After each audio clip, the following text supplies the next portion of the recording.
झरने वाली नदी के पास शांति का घर था, जिसका बड़ा बेटा विकलांग था तो वहीं छोटा बेटा अपनी बीवी के साथ शहर रहता था और शांति सब्जियां बेचकर अपना घर चला रही थी। ऐसे ही एक दिन निहारिका झरने के पास बैठी सब्जियां धो रही थी, तभी उसके देवर देवरानी सामान लेकर आते हैं। अच्छा हुआ नेहा जो तुम देवर जी के साथ आ गई, वैसे भी बहुत गर्मी है यहाँ, तुम्हें गर्मी नहीं लगेगी, आखिर झरने वाली नदी के पास जो तुम्हारा ससुराल है।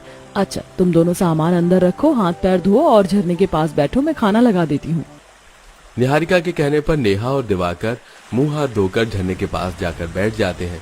कुछ ही देर में निहारिका उनके लिए खाना लेकर आती है, जिससे दोनों खाते हैं। तभी शांति सब्जी बेचकर घर आती है। माँ आ गई आप सब्जी बेच के, कैसी हैं आप? माँ जी अब आपकी उम्र हो रही है, अब तो सब्जी बेचने का काम छोड़ दीजिए और सब्जी वाली जमीन बेचकर दोनों बेटों को बराबर का हिस्सा दे दीजिए। बहू कैसी बात कर रही है, सब्जी बेचकर ही तो घर चल रहा है, ले देकर अब एक छोटी सी जमीन बची है। एक तो बुढ़िया ना बंटवारा कर रही है और ना ही झरने के पास वाला घर छोड़ रही है। पर कोई बात नहीं, अब आ गई हूँ ना मैं, इतना कलेश करूंगी कि खुद बुढ़िया बंटवारा करेगी। जहाँ निहारिका और शांति नेहा को देख खुश थे, तो वहीं नेहा बंटवारे के बारे में ही सोच रही होती है। इसी तरह कुछ दिन बीत जाते हैं। नेहा तुम थोड़ा खाना देख लेना, मैं तुम्हारे जेठ जी को दवाई दे दी है, वो सो रहे हैं और थोड़े से बर्तन है, तुम झरने के पास बैठकर धो लेना। मैं माँ जी के साथ सब्जी तोड़ने जा रही हूँ, शाम होने को है, माँ जी को सब्जी बेचने जाना है। दीदी आप तो जानती है मैं किसी भी काम के लिए मना नहीं करती, पर आज मेरे भी ना सर में दर्द हो रहा है। कोई बात नहीं बहू, तू आराम कर। निहारिका बहू तू घर में ही रह, मैं अकेले सब संभाल लूंगी। इतना बोलकर शांति खेत जाती है और वहां से कुछ सब्जी तोड़कर अपने ठेले पर सजाती है और वहीं से बाजार उन्हें बेचने के लिए चली जाती है। तो वहीं दूसरी ओर निहारिका अकेले अपने पति का ख्याल रखती है और झरने के पास बैठकर बर्तन धोती है। कुछ देर में वो खाना बनाती है और रात में सब्जियां बेचकर शांति घर आती है और आज उसकी तबीयत कुछ ठीक नहीं लगती। दीदी माँ जी की तबीयत बहुत खराब है, माँ जी अब आप बीमार रहने लगी हैं। भगवान न करे अगर कल को आपको कुछ हो गया तो ये झरना और खेत किस काम का। अभी मौका है, आप या तो बंटवारा कर दीजिए या तो फिर सब्जी वाली जमीन को बेच दीजिए। नेहा हर समय तुम बंटवारे की ही बात क्यों करती हो? मुझे जमीन बेचकर अपने कारोबार के लिए पैसे नहीं चाहिए। दिवाकर की डांट खाकर नेहा चुप हो जाती है और अगली सुबह बेचारी अकेली निहारिका घर के सारे काम खत्म करती है और खेत जाकर सब्जियां तोड़कर लाती है और झरने के पास बैठकर सारी सब्जियां धोती है। नेहा माँ जी की तबीयत ठीक नहीं है, आज उनके बदले मैं जा रही हूँ सब्जी बेचने। मेरी गैर मौजूदगी में माँ जी का ख्याल रखना। मैंने घर के सारे काम कर दिए, तुम बस कपड़े धो लेना यहाँ बैठकर। ना बाबा ना, मैं कोई रिस्क नहीं लेना चाहती। झरने का पानी कितना तेज गिरता है कपड़े धोते हुए, अगर मेरा पैर फिसल गया और मैं डूब गई तो। कोई बात नहीं बहू, तो कुछ मत करना, 1-2 दिन में जब मैं ठीक हो जाऊंगी तो बड़ी बहू खुद ही संभाल लेगी। नेहा हमेशा काम से बचने के लिए बहाने बनाती है और उस दिन निहारिका बाजार जाती है तो वहीं अपनी सास को सोता देख नेहा मौके का फायदा उठाती है और झरने में नहाने लगती है। माँ जी तो सो रही हैं और जेठ जी तो कभी बिस्तर से ही नहीं उठते। दिवाकर भी नहीं, कितना अच्छा लग रहा है झरने में नहाने में। इन लोगों को सच भी नहीं बता सकती कि मुझे झरने में नहाना कितना पसंद है। वो तो अच्छा है कि दिवाकर ने अपना मुंह नहीं खोला। खुद से बात करती नेहा झरने के नीचे खड़ी होकर नहा रही थी कि तभी वहां दिवाकर आता है। तो वहीं शांति भी अपनी बहू को झरने में नहाता देख लेती है। माँ हैरान मत हो, आपकी बहू जितनी मासूम दिखती है वो है नहीं, एक नंबर की कामचोर और झूठी है। कुछ डर नहीं लगता उसे झरने से, काम न करना पड़े इसलिए बहानेबाजी करती है। बेटा मैं तो बहू को कुछ कह नहीं सकती, तुमने आखिर लव मैरिज करी थी, मुझे बहू से कोई शिकायत नहीं। इतना बोल शांति अंदर जाती है और कुछ ही देर में निहारिका सब्जी बेचकर घर आती है। माँ जी आप कैसे सारी सब्जियां बेचकर आ जाती हैं, मैं तो आधी भी सब्जी नहीं बेच पाई। कोई बात नहीं बहू, अब मैं ठीक हूँ, पर नेहा बहू मुझे तुमसे ये उम्मीद नहीं थी। बड़ी बहू अकेली सब कुछ करती है और फिर भी तुमने हमसे झूठ बोला। मैंने आज तुम्हें खुद झरने में नहाते हुए देखा। माँ तुम बातों को दिल पर मत लो, मैंने तुम्हें बताया ना नेहा बस कामचोर है। बहुत दिनों बाद झरने में नहाने का मौका मिला इसलिए छुपकर नहाने लगी, वरना शहर में वाटर पार्क जाती थी तो 2000 का टिकट लेकर। ये वाटर पार्क क्या होता है देवर जी? निहारिका के पूछने पर दिवाकर उसे वाटर पार्क अपने फोन में दिखाता है, जहां पर बड़ी बड़ी स्लाइड्स थी, बहुत दूरी तक पानी भरा था, झूले थे। जिसके बाद शांति के दिमाग में एक आइडिया आता है। बस नदी में नहाने के लिए लोग इतनी महंगी टिकट खरीदते हैं, हमारा तो घर ही झरने के पास है। अगर मैं यहाँ 2-3 झूले लगा दूं तो यही ना वाटर पार्क बन जाए बहू। क्यों ना हम अपने झरने में वाटर पार्क बनाएं? आप लोगों का दिमाग तो ठीक है, वाटर पार्क कोई बच्चों का खेल नहीं है जो रात भर में बनकर तैयार कर दोगे। आप लोग ऐसे ही इतने गरीब हैं कि मुझे देने के लिए आपके पास कुछ नहीं है। मुझे तो डर लगता है कि किस दिन आप खेत वाली जमीन और झरना भी बेचकर सेठ जी का इलाज न करवाते। इसलिए मुझे अब अपना हिस्सा चाहिए। मैं यहाँ बंटवारे के लिए आई थी, बंटवारा कर दीजिए। ठीक है बहू, तुझे यही लगता है ना कि हम बहुत गरीब है और हमारी वजह से तू गरीब हो जाएगी, तो ठीक है, मैं तुझे सब्जी वाली जमीन देती हूँ। मैं खुश हूँ, कुछ भी दे दो। नेहा बंटवारा कर अपने पति के साथ अपनी सब्जी की खेती से थोड़ी ही दूर पर एक घर किराए पर लेती है और अपने हिस्से की जमीन को किसी और के हाथ खेती करने के लिए सौंप देती है। तो वहीं दोनों सास बहू झरने के पीछे जंगल से रात भर लकड़ियां काटती हैं। माँ जी, आपने जो वाटर पार्क बनाने का फैसला लिया, क्या वो सही है? क्योंकि हमने तो अपनी सब्जियों की जमीन भी देवरानी जी को दे दी, अब सब्जियां कैसे बिकेंगी? बहू तू डर मत, हमें बस थोड़ी मेहनत करनी है।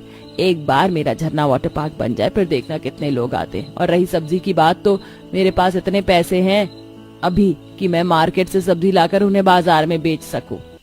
दोनों सास बहू बातें करते हुए सारी रात उठकर लकड़ियां काटती हैं और सबसे पहले झरने में खंबे गाड़ कर झूले और स्लाइड तैयार करती हैं। माँ जी, हमने झूले और स्लाइड्स तो तैयार कर दिए, झरना भी हमारे पास है, पर स्विमिंग पूल तो है ही नहीं और ना ही स्विमिंग ट्यूब। बहू, कबाड़ी वाले भैया है ना, उनके पास बहुत सारे टायर पड़े रहते हैं। मैं वही टायर लाऊंगी और उन्हें कलर कर दूंगी। और रही स्विमिंग पूल, तो हम दोनों सास बहू आज ही गड्ढा करेंगे। मैं शर्मा जी से उनकी टूटी हुई टाइल लेकर आती हूँ। इतना बोलकर शांति कबाड़ी वाले के पास जाती है और वहां से 8-10 टायर लेकर उन पर रंग कर देती है। साथ ही निहारिका भी अपनी पड़ोसन के पास जाती है और उनसे उनकी टूटी हुई टाइल लेती है। और ये देख नेहा निहारिका पर हंसने लगती है। जेठानी जी, जुगाड़ से नहीं पैसों से वाटर पार्क बनता, और मैंने सुना है कि कुछ दिनों से माँ जी बाजार नहीं जा रही। चिंता मत करो, अब माँ जी बाजार नहीं बल्कि बाजार के लोग माँ जी के पास आएंगे और अब हम सब्जी भी बेचेंगे और वाटर पार्क की टिकट भी। दिल करे तो आ जाना। निहारिका की बातें सुनकर नेहा का मुंह बन जाता है। इस तरह कुछ दिन बीत जाते हैं और दोनों सास बहू दिन रात मेहनत करती हैं और टाइम लगाकर स्विमिंग पूल तैयार करती हैं। माँ जी, आखिरकार हमारा वाटर पार्क बनकर तैयार हो गया। आज आप सब्जी बेचने जा सकती हैं। बहू, अब तो अपनी सास की मार्केटिंग देखना, कैसे मैं सब्जियों के साथ वाटर पार्क की टिकट बेचती हूँ। सास बहू सब्जी का ठेला तैयार करते हैं और शांति बाजार सब्जी बेचने जाती है। बहन, इतने दिनों से कहाँ चली गई थी, आज आई हो सब्जी बेचने? हाँ बहन, क्योंकि मैंने अपना नया कारोबार शुरू करा है वाटर पार्क का, बस उसी में लगी थी। सिर्फ 200 रुपए की टिकट है, वहाँ झूले भी हैं, झरना भी है, नदी भी और स्विमिंग पूल भी। उसमें बच्चे बूढ़े जवान सब मजे कर सकते हैं। आकर देखना जरूर मेरा वाटर पार्क। इस तरह शांति अपने सभी ग्राहकों को अपने वाटर पार्क के बारे में बताती है और हर कोई अगले दिन उसका वाटर पार्क देखने आता है। अरे वाह अम्मा, तुमने तो बहुत अच्छा वाटर पार्क बनाया है। और यहाँ खाने की खुशबू कैसी? बेटा, अगर तुम 300 का टिकट लोगे तो तुम्हें खाना भी मिलेगा, और खाने में नूडल्स, मोमोज, फ्राइड राइस जैसी चीज जो बिल्कुल हेल्दी हैं। वहाँ आए सभी को शांति का वाटर पार्क काफी पसंद आता है और वो लोग 300 रुपए देकर वाटर पार्क की टिकट लेते हैं। अब कुछ लोग स्लाइड करते हैं, तो कुछ स्विमिंग पूल में नहाते हैं, तो वहीं कुछ झरने का मजा लेते हैं और कुछ वाटर पार्क एंजॉय करके झरने के ही पास टेबल पर बैठकर खाना खाते हैं। पापा, ये वाटर पार्क कितना अच्छा है ना, मजा आ गया। मैं अगले संडे यहाँ फिर आऊंगा। अरे मैं क्या कह रही थी, घर चलते हुए सब्जी भी लेते जाते हैं। घर में एक भी सब्जी नहीं है। मैं इतना ज्यादा थक गई कि बाजार जाने की हिम्मत नहीं है अब। इस तरह शांति का न सिर्फ वाटर पार्क बल्कि सब्जी का काम भी चलता है। वहाँ आए लोग वाटर पार्क के मजे करके घर जाते हुए सब्जी भी खरीद कर जाते हैं। और जब इस बारे में नेहा को पता चलता है तो वो दूर से खड़ी होकर अपनी सास का वाटर पार्क देखती है और तभी वहां दिवाकर आकर उससे कहता है, क्यों अंदर ही अंदर पछतावा हो रहा है ना बंटवारा करके? तुम्हें लगा कि तुम नुकसान में चली जाओगी, पर देखो बंटवारा करके तुम्हारा नुकसान हो गया। मैं तो अपनी माँ का लाडला हूँ, मैंने तो बंटवारे की बात ही नहीं करी। मैं तो चला वाटर पार्क एंजॉय करने, तुम यहीं जलती रहो। दिवाकर अपनी बीवी पर तंज कसता है और वाटर पार्क में एंजॉय करने लगता है। तो वहीं नेहा ये सब कुछ खड़ी खड़ी बस देखती रहती है। ओहो बाबा, बहुत गर्मी लग रही है ना? अब बेटा गर्मी है तो लगेगी ही, और इस घोर जंगल में तो और भी ज्यादा गर्मी महसूस होती है। आसपास कोई घर वर तो है ही नहीं, सारा दिन ये जंगल तप तप कर आग ही तो बरसाता है। इस गर्मी से तो सारी बोई हुई फसल भी खराब होती जा रही है। उधर चाय का बुरा हाल हो गया है और इधर आलू का बुरा हाल है। सही बोल रहे हो बाबा। एक तरफ रितेश अपने खेतों को देखकर परेशान था तो वहीं दूसरी तरफ उसकी बहन। हे भगवान, इस गर्मी में कपड़े तो रखे रखे ही सूख गए। जंगल में वक्त गुजारना बड़ा ही मुश्किल है। सही बोल रही हो सोनाली, जरा मुझे तो देखो, मैं तो सर से पांव तक पसीने में नहा रही हूँ। यहाँ चूल्हे पर बैठकर हालत खराब हो रखी है। सभी का ऐसे ही बुरा हाल हो रहा था। ये है स्वरा का ससुराल जो कि जंगल में बसा हुआ था। उसके परिवार में उसकी सास, ससुर, ननद, पति और एक बेटी थी। स्वरा के घर वालों ने जंगल को ही अपना संसार बनाया हुआ था। उसका पति जंगल की ही थोड़ी थोड़ी जमीन पर खेती करता था। स्वरा की छोटी सी लकड़ी की कुटिया भी जंगल में ही थी और बाकी के सभी काम भी वो जंगल में ही करते थे। अब गर्मी का मौसम था जो उन सभी पर बड़ा भारी पड़ रहा था। अच्छा है ये खाना बन गया। रितेश जी, बाबा, सोनाली, सभी आ जाइए, खाना खा लीजिए। चल रितेश बेटा, ये मेहनत बाद में हो जाएगी, अभी पहले पेट पूजा कर लेते हैं। अनिकेतन रितेश को भी ले आया और स्वरा ने खाना लगा दिया। पूरा परिवार अभी जमीन पर बैठकर खाना ही खा रहा था कि रितेश बोला, क्या खा लो ऐसी गर्मी में खाना वाना। आज पूरे 3 साल हो गए हैं दुनिया से कटकर इस तरह की जिंदगी जीते हुए, वो भी जंगल की। 3 सालों से ना अच्छा खाने को मिला है और ना ही सुकून की सांस आई है। रितेश जी, इस तरह खाने पर गुस्सा नहीं निकालते हैं। अब गुस्सा आ रहा है तो किस पर निकालूं? स्वरा, पता है जब हम इस जंगल में आए थे तो मैंने हर रोज इस उम्मीद के साथ आंखें खोली थी कि काश आज का दिन अच्छा होगा। लेकिन उम्मीद की भी हद हो गई, सब्र की इंतहा हो गई। अब मुझे नहीं लगता कि कुछ भी बदलेगा। आज भी नहीं भूल पाता हूं मैं उस मनहूस दिन को जब हमसे हमारा सब कुछ छिन गया था और इस बर्बादी की शुरुआत हुई थी। माँ जी देखिए, मैं आपके लिए साड़ी लेकर आ रही हूँ और आज तो बाजार में खाने पीने की भी बड़ी चीजें थी तो मैं एक पन्नी भरकर ग्रोसरी का सामान भी ले आई। क्या बात है माँ जी, आप रो रही हो क्या? बहू, सब कुछ खत्म हो गया बहू, सब बर्बाद हो गया। तू अपने पति पर से विश्वास ना उठाना, इसमें उसकी कोई गलती नहीं है।